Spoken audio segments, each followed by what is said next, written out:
2026 বিশ্বকাপ, ব্রাজিলের পাশাপাশি আরেকটি নাম নেইমার জুনিয়র। কিন্তু এবার প্রশ্নটা আগের মতো সহজ নয়। তিনি কি সত্যি জায়গা পাবেন দেশটির জাতীয় ফুটবল দলের বিশ্বকাপ স্কোয়াডে, নাকি শেষ হয়ে যাচ্ছে এক যুগের গল্প?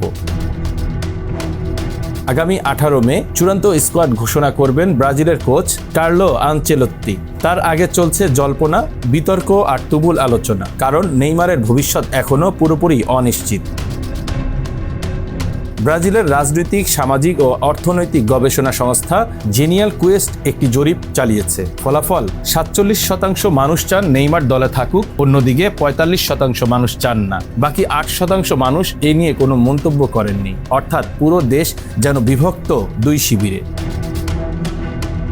শুধু নেইমার নয়, পুরো বিশ্বকাপ নিয়েই যেন আগ্রহ কমে গেছে ব্রাজিলে। দেশটির 54% মানুষ বলেছেন বিশ্বকাপ নিয়ে তাদের কোনো উত্তেজনা নেই, আর মাত্র 12% বলেছেন তারা খুবই রোমাঞ্চিত।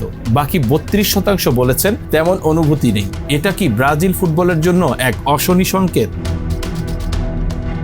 জরিপ বলছে 68% ব্রাজিলিয়ান মনে করেন এবারও বিশ্বকাপ জিততে পারবে না ব্রাজিল। 5 বারের বিশ্ব চ্যাম্পিয়নদের জন্য এটা সত্যি ভয়ঙ্কর বার্তা। 2023 সালের এপ্রিলে এ জরিপ শুরু হওয়ার পর ব্রাজিলে ফুটবল নিয়ে এমন চরম হতাশার চিত্র আর কখনো দেখা যায়নি। এটি জরিপের ইতিহাসে সর্বোচ্চ নেতিবাচক হার।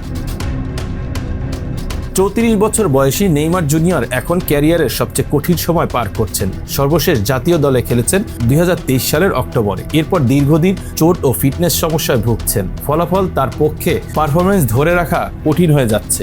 একসময় যাকে পেলে, রোনালদোদের উত্তরসূরি ভাবা হতো, আজ তিনি লড়ছেন নিজের জায়গা ধরে রাখার জন্য।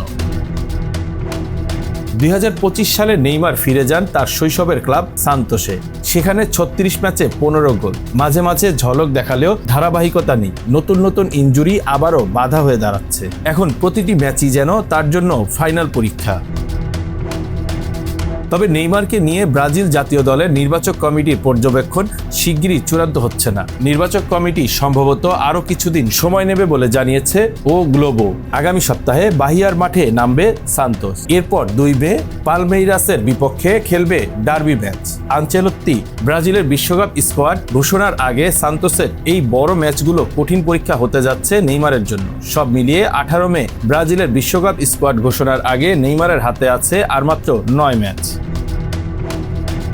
কোচ আনচেলত্তি এখনও কোনো সিদ্ধান্ত জানাননি। তার অধীনে 10 ম্যাচে 5 জয়। 41% মানুষ তার পারফরমেন্সে সন্তুষ্ট আর 29% অসন্তুষ্ট। এ অবস্থায় তিনি কি অভিজ্ঞ নেইমারের উপর ভরসা করবেন, নাকি নতুন প্রজন্মকে সুযোগ দেবেন?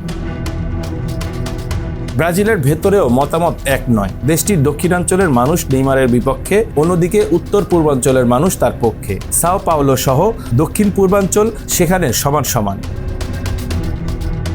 আগামী 11 জুন শুরু হবে বিশ্বকাপ। এবার আয়োজক দেশ যুক্তরাষ্ট্র, কানাডা ও মেক্সিকো। সি গ্রুপে ব্রাজিলের 3 প্রতিদ্বন্দ্বী দল মরক্কো, হাইতি ও স্কটল্যান্ড। 13 জুন নিউ জার্সির মেটলাইফ স্টেডিয়ামে মরক্কোর মুখোমুখি হয়ে বিশ্বকাপ অভিযান শুরু করবে Brazil. Bangla affairs news desk.